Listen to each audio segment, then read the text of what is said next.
नमस्कार, बहुत स्वागत है आपका। आप देख रहे हैं Gen24। आइए शुरू करते हैं खबरों का सिलसिला। प्रदेश में भाजपा के शीर्ष संगठन के निर्देश पर कार्यकर्ता एवं मतदाता अभिनंदन समारोह आयोजित किया गया। आपको बता दें कि कार्यक्रम के मुख्य अतिथि तीसरी बार सांसद बने जनार्दन मिश्रा, विशिष्ट अतिथि नरेंद्र प्रजापति, कार्यक्रम की अध्यक्षता मंडल अध्यक्ष नाम वार्षिक के अलावा लोकसभा रीवा के संयोजक प्रमोद व्यास, प्रदेश IT सेल शाह प्रभारी अनिल पटेल सहित अन्य लोग मौजूद रहे। जनार्दन मिश्रा ने मुख्य अतिथि बतौर भाजपा के कार्यकर्ता एवं मतदाताओं को नागरिक सम्मान करते हुए कहा कि जनता के कठिन परिश्रम का नतीजा है कि तीसरी बार संसद निर्वाचित हुआ। जो बचा कुछ क्षेत्र का विकास है उसे पूरा करने का प्रयास करेंगे। तीसरी पारी में महत्वपूर्ण चीज रीवा मिर्जापुर रेल लाइन का सर्वे का काम पूरा हो गया है। शीघ्र ही DPR तैयार हो रही है और रेल लाइन बिछाने का काम शुरू हो, इसके लिए मेरा संघर्ष प्रयास है। कार्यक्रम का संचालन जिला कार्य समिति सदस्य ने किया। आभार भाजपा के पदाधिकारी संजय द्विवेदी ने किया। नमस्कार। चुनाव म्हणजे ना हमका टिकट मिला ओके दूसरे तीसरे दिन बाद दिल्ली से भोपालों से टेलीफोन आवा कि तुम्हारे पास पर्याप्त समय है, तुम अपने मन के टीम बना ले। बूथ अध्यक्ष से लेके मंडल अध्यक्ष तक के व्यवस्था और जिला के व्यवस्था अपने मन के जऊन बनावे को तुमका वस्तु वहां पर बना ले, वह चुनाव में काम करी। हम दिल्ली वाले का भोपाल वाले का जवाब दिया कि जौन व्यवस्था विधानसभा चुनाव में बनी रही है उनका झरते बहुत से आगे उनका छूटते नहीं है। हम कहें जौन व्यवस्था विधानसभा चुनाव में बनी रही है वह व्यवस्था के साथ हम काम करब। बहुत सारे लोग हमारे साथी संगति शुभचिंतक यह व्यवस्था बनाए रखबे तब हो गए। हम कहें हमारा कर्म न हो ही को जब हमारे भाग्य में लिखा हो तो हो ही, लेकिन हम कार्यकर्ता के बीच कार्यकर्ता के भेद बनावे के पाप न करब। कार्यकर्ता के जब करे कोई तो वो करी, पाप करे कोई पाप करी, कार्यकर्ता पुण्य करे कोई पुण्य करी, हम पाप न करब। हम अपन पराये कार्यकर्ता के विभाजन न कर पूरे जिला में कहा केवल एक जगह तकनीकी कारण से बदले का पड़ा, बाकी पूरी टीम का कहा एक थे पोलिंग अध्यक्ष बूथ अध्यक्ष तक का नहीं बदलन। पूरा विश्वास करके पूरे रीवा लोकसभा के एक एक कार्यकर्ता के ऊपर विश्वास करके और काम की है। और हमका ऐसा लागत है प्रतिनिधि यहाँ पर, इसके अलावा जो भी मैंने यहाँ पर नाम लिए हैं जो भी शेष देवतुल्य सभी कार्यकर्तागण हैं, आप सभी के श्री चरणों में मेरा सादर नमन वंदन स्वीकार हो। वह पथ पथिक कुशलता क्या, वह पथ पथिक कुशलता क्या जिस राह में बिखरे शूल न हो, उस नाविक की धैर्य परीक्षा क्या जब धाराएं प्रतिकूल ना हो। सफर में मुश्किलों तो आएंगी, सफर में मुश्किलें आएंगी तो जरूरत और बढ़ती है। कोई जब रास्ता रोके तो हिम्मत और बढ़ती है।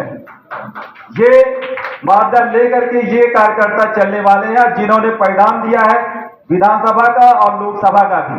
अभी कुछ देर पहले बात आई थी कि जिस मोमेंटम को विधानसभा में लोगों ने पकड़ा, मोमेंटम एक साइंस का वर्ड है, टेक्निकल वर्ड है। मोमेंटम माने एक बार अगर आपकी स्पीड बन गई तो वो स्पीड पे रुके नहीं रुकती। और एक बार जो आपने स्पीड पकड़ी थी विधानसभा के चुनाव में, आपने इतिहास रचने का काम किया था, वह मोमेंटम आपके जो है सांसद जी के चुनाव में भी बना रहा। और वही परिणाम रहा कि हमारे सम्मानित सांसद जी तीसरी बार सम्मानीय मतों से वहां पर लोकसभा में पहुंचे। और जिस प्रकार से मोदी जी ने इनका स्वागत किया वह तो वाकई में अद्वितीय है। अलग से ही उनके चहेते नेता रहे हैं, किस कारण से रहे हैं, कैसे रहे हैं, हम सभी के लोगों के बीच में वो किस प्रकार से मतलब ऐसा लगता नहीं कि ये सांसद जी है, हमारे घर के सदस्य हैं। जब भी अपने घर में आते हैं, किसी के भी घर में आते हैं, आप लोगों को ये महसूस होता होगा। अब बात आती है संगठन की। ये जो संगठन है, पार्टी का संगठन, जिस प्रकार से अद्वितीय संगठन भारतीय जनता पार्टी में प्राप्त है, पन्ना प्रमुख तक की चिंता की जाती है। पन्ना प्रमुख के बाद बूथ अध्यक्ष हो गया, और इसके अलावा ऐसा व्यक्ति जो चिंता में रहता है कि हमारा जो प्रत्याशी है वो सिर्फ और सिर्फ कमल चुनाव चिन्ह है, कौन व्यक्ति आ रहा है, कौन व्यक्ति नहीं आ रहा है, इससे बिल्कुल भी इतर होते हुए वो जूझता रहता है, मरता रहता है कि पिछली बार हमें अगर इतने मत प्राप्त हुए हैं तो उससे एक भी वोट कम ना होने पाए। ऐसे मतदाताओं के सम्मान के लिए यह जो कार्यक्रम हमारे सम्मानित सांसद जी ने और पार्टी ने हम लोगों को प्रदत्त किया है, इस प्रकार के कार्यक्रमों से हम लोग एक दूसरे से रूबरू होते हैं और मिलने जुलने का काम करते हैं। अब हमें उद्देश्य ये है कि हमें जो काम प्रदत्त हुआ, जिस प्रकार से पन्ना प्रमुख, बूथ अध्यक्ष, अभी मंडल की बात आई, चुनाव की भी बात आई कि संभवतः आगे जो है सभी प्रभारियों का जो चुनाव है, जो अपनी जो कमेटी है उनका बदलाव होगा। उनका बदलाव होने के लिए भी हम सभी उन कार्यकर्ताओं को तैयार रहने चाहिए कि हमारा क्या दायित्व है।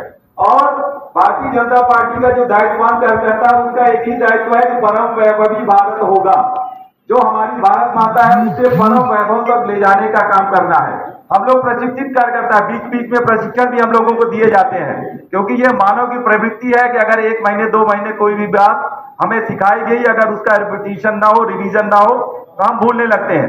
हमारी संस्कृति में, हमारे पार्टी में यह एक प्रकार से कार्यक्रम बने रहते हैं कि हर 15 दिन में, 1 महीने में, 2 महीने में हम लोगों का प्रशिक्षण होता रहता है कि यह बात हम ना भूलें कि राजनीति हमारे लिए सत्ता का सुख नहीं है, राजनीति हमारे लिए सेवा का एक माध्यम है। और उन व्यक्तियों तक पहुंचने का काम करने के लिए, जहां पर पंडित दीनदयाल उपाध्याय जी ने अंत्योदय की बात की, जो अंतिम पंक्ति में खड़ा हुआ व्यक्ति है, अंतिम छोर में जो व्यक्ति है, गरीब है, पीड़ित है, ना वो बोल पा रहा है, ना किसी भी प्रकार से यहाँ पर अगर उसे माल्यार्पण के लिए भी बुलाए तो वो डरा हुआ, सहमा हुआ आता है। जब हम क्षेत्र में जाते हैं तो वहां पर ऐसे ऐसे लोग मिलते हैं कि ऐसा लगता है कि बिल्कुल ही दारुण चित्र हो जाता है। और वहां पर कुछ करने के लिए जो भी मोदी जी ने हम लोगों को योजनाएं दे रखी है, मोहन यादव जी ने दे रखी है, पूर्व के मुख्यमंत्री शिवराज सिंह चौहान जी ने दे रखी है, भारतीय जनता पार्टी दे रखी है, और उन योजनाओं को नीचे उतारने का काम ही आप सभी लोगों का है कि उन गरीबों को अंत्योदय, जो अंतिम पंक्ति में व्यक्ति खड़ा हुआ है, उसके जीवन में प्रकाश लाने का काम करें।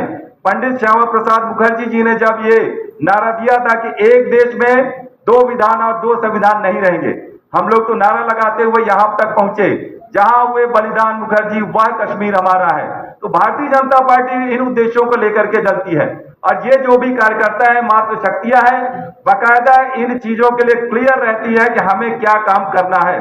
एक उद्देश्य है कि हमको भारत को नंबर 1 पर पहुंचाना है। याद रखिए, मोदी जी कितना सोते हैं, जब भी विदेशों में जाते हैं तो वहां के नेता लोग पैर और चरण छूने के लिए लालायित रहते हैं।